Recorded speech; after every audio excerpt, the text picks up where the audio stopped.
दोस्तों, अगर आपको भी भारत और इंग्लैंड के बीच खेले जा रहे 5वें टेस्ट मैच के तीसरे दिन का महामुकाबला पसंद आया हो तो इस वीडियो को एक लाइक जरूर कीजिएगा। आज की इस वीडियो का लाइक टारगेट सिर्फ 700 लाइक्स है, तो लाइक करना बिल्कुल ना भूलें। तो चलिए बिना किसी देरी के फटाफट इस रोमांचक हाइलाइट्स को शुरू करते हैं।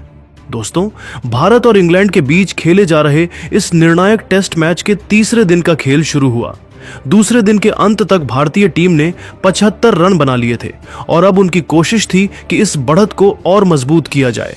क्रीज पर थे यशस्वी जायसवाल और आकाशदीप। तीसरे दिन शुरुआत में इंग्लैंड के गेंदबाजों ने खतरनाक गेंदबाजी का प्रदर्शन किया, लेकिन भारतीय बल्लेबाजों ने ऐसा पलटवार किया कि उनकी तूफानी बल्लेबाजी को देखकर इंग्लैंड की टीम थर थर कांपने लगी और अंत में जो कुछ हुआ उसने सबको हैरान कर दिया। तीसरे दिन का खेल शुरू हुआ तो इंग्लैंड के कप्तान ऑली पोप ने विकेट की तलाश में गेंदबाजी करने के लिए जोश टंग को भेजा। स्ट्राइक पर थे यशस्वी जायसवाल। पहली गेंद को जायसवाल ने शानदार अंदाज में डिफेंस किया, लेकिन दूसरी गेंद पर उन्होंने एक सिंगल लेकर स्ट्राइक आकाशदीप को दे दी। आकाशदीप ने तीसरी गेंद को स्क्वायर लेग की दिशा में धकेल दिया और तेजी से 2 रन पूरे किए। चौथी गेंद पर टंग ने एक खतरनाक बाउंसर फेंकी, जिसे आकाशदीप ने झुककर जाने दिया। ओवर की अंतिम गेंद पर आकाशदीप ने शानदार कवर ड्राइव लगाकर चौका जड़ दिया।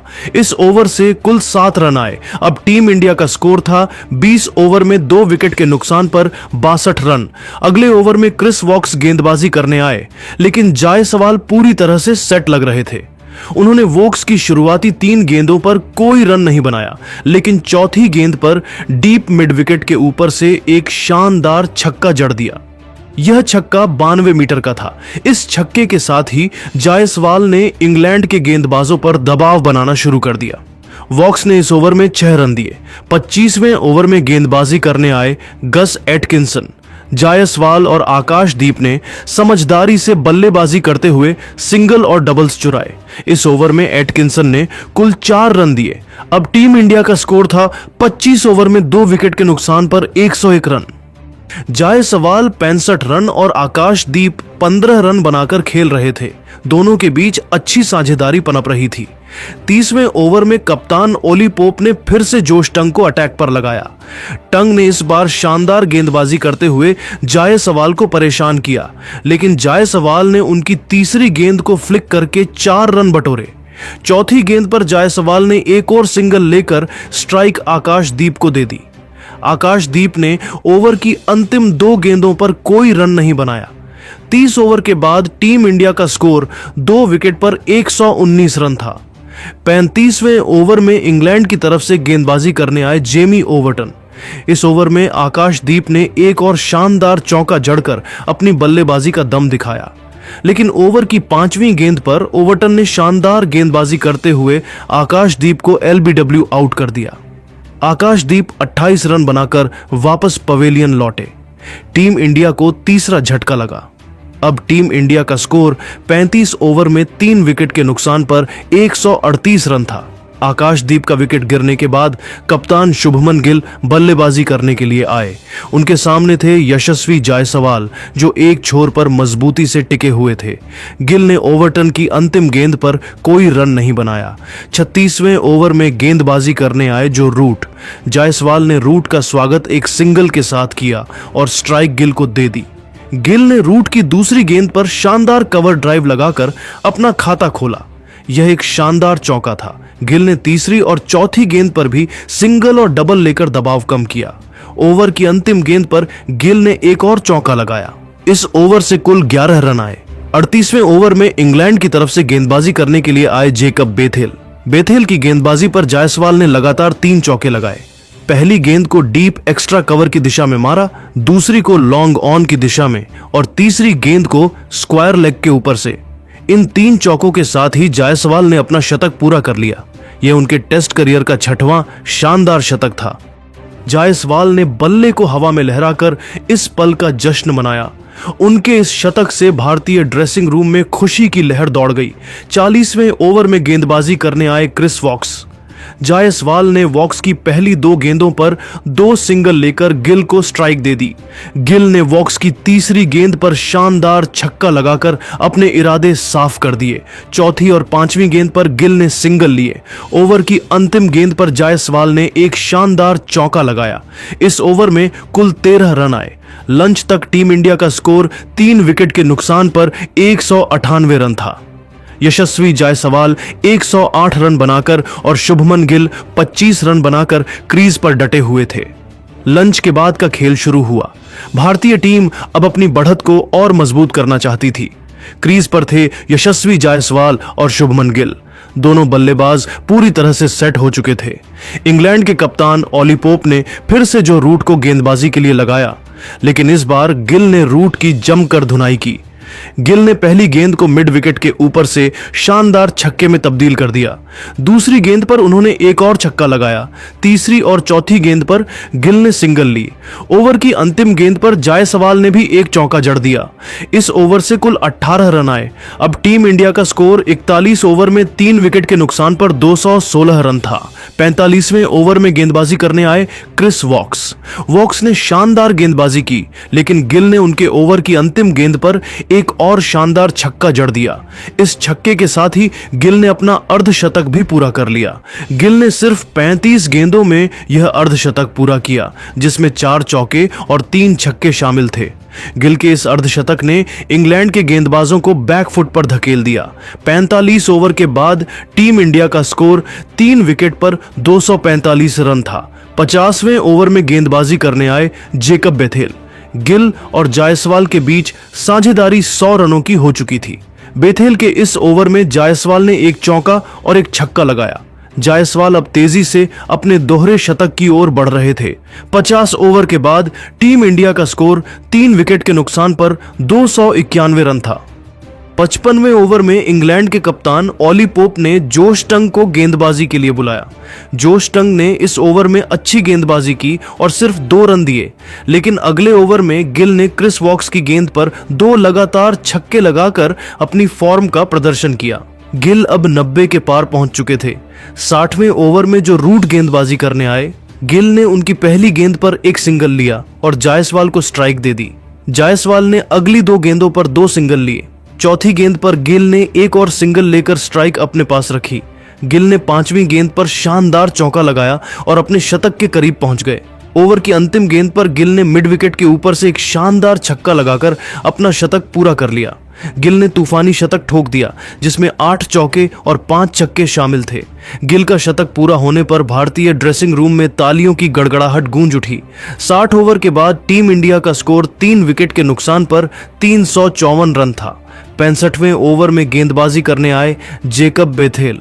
गिल और जायसवाल के बीच अब 200 से ज्यादा रनों की साझेदारी हो चुकी थी।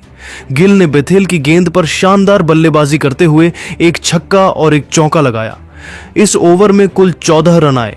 अब टीम इंडिया का स्कोर 65 ओवर में 3 विकेट के नुकसान पर 398 रन था। 70वें ओवर में इंग्लैंड की तरफ से गेंदबाजी करने आए क्रिस वॉक्स। वॉक्स ने इस ओवर में अच्छी गेंदबाजी की, लेकिन ओवर की 5वीं गेंद पर जायसवाल ने एक शानदार कवर ड्राइव लगाकर चौका जड़ दिया। यह चौका 80 मीटर का था। ओवर की अंतिम गेंद पर जायसवाल ने सिंगल लिया। चायकाल तक टीम इंडिया का स्कोर 70 ओवर में 3 विकेट के नुकसान पर 421 रन था। जायसवाल 175 रन और शुभमन गिल 140 रन बनाकर क्रीज पर डटे हुए थे। चायकाल के बाद का खेल शुरू हुआ। भारतीय टीम अब अपनी बढ़त को 400 से ऊपर ले जा चुकी थी और इंग्लैंड के गेंदबाजों पर पूरी तरह से हावी हो चुकी थी। के कप्तान ऑली पोप ने एक बार फिर से जोश टंग को गेंदबाजी के लिए लगाया, लेकिन टंग के इस ओवर में शुभमन गिल ने लगातार 2 चौके लगाकर उनकी लय को बिगाड़ दिया। गिल अब तेजी से अपने 150 रनों की ओर बढ़ रहे थे। 75वें ओवर में गेंदबाजी करने आए गस एटकिंसन। एटकिंसन ने इस ओवर में शानदार गेंदबाजी का नजारा पेश किया और सिर्फ 2 रन दिए, लेकिन अगले ओवर में गिल ने फिर से आक्रामक रुख अपनाया और एटकिंसन की गेंद पर एक शानदार छक्का जड़ दिया। इस छक्के के साथ ही गिल 147 रनों तक पहुंच गए।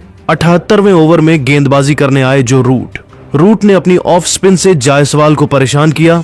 लेकिन जायसवाल ने उनकी तीसरी गेंद को डीप मिड विकेट के ऊपर से छक्का लगाकर अपने इरादे साफ कर दिए। इस छक्के के साथ ही जायसवाल ने अपने दोहरे शतक की ओर एक और कदम बढ़ाया। 80वें ओवर में इंग्लैंड के कप्तान ओली पोप ने गेंदबाजी करने के लिए जोश टंग को बुलाया। जोश टंग ने इस ओवर में अच्छी गेंदबाजी की और दोनों बल्लेबाजों को शांत रखा। इस ओवर में सिर्फ 3 रन आए।